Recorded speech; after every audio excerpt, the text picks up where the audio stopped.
Well, Bob, this is an active weather day, especially because we have not music on Main, Friday Fest going on, or trying to happen at the Van Wezel, we should say. Yeah. We talked about that earlier, too. And football. And football Friday night, and all are going to be, the football Friday night, I think, is okay. Van Wezel music, Friday Fest is going to be not the best, They probably should have put it inside earlier because the storms keep developing behind the first line, and we'll see that in the radar picture right there. You can see the activity moving pretty quickly off to the west-southwest right now, about 10 miles an hour. So as far as football Friday night goes, the game starts at 7:30. Most of the storminess should be out of here. Now, we've had the showers and storms repeatedly build up behind the first line, which was rather intense. As we heard at the top of the newscast, a 50-year-old woman was struck and killed by lightning in Sarasota. Obviously, we'll have more on that coming up at 11 o'clock tonight, but you can see that activity still pretty heavy now. Right there into Manatee County, Bayshore Gardens, some bolts from the blue, stronger lightning strikes occurring now with some of these cells. Anna Maria has had their fair share of heavy rainfall, but right now it's on Longboat Key into Sarasota Bay, and then another line developing. And what that means is that the atmosphere is really juiced up. Lots of tropical moisture in place and the potential for some street flooding with these storms again through the weekend. Not really associated with the tropical disturbance. However, it's an indication that we may see similar conditions played out next week, too, as the tropical air mass will stay with us right in through much of next week. But Sarasota, Van Wezel, right about here, still getting some lightning strikes around. And then this line has just popped up within the last 10 minutes, and some very heavy rainfall just to the east of Palmer Ranch, and Palmer Ranch getting some rain right now. And Northport inundated with heavy rain along I-75, a few lightning strikes there. All this moving to the west, but it's kind of back building on top of that, indicating the atmosphere is still very unstable. I mentioned Siesta Key getting some showers. Although the lightning hasn't been around there, it's pretty close. It's within range, so seek shelter.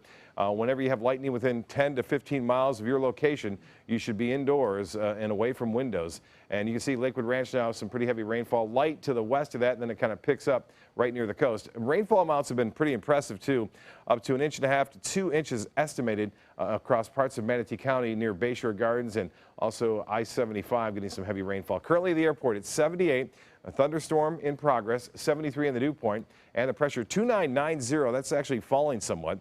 A 96, the high today. That was 1 degree shy of the average. It has been one of the warmest weeks on record.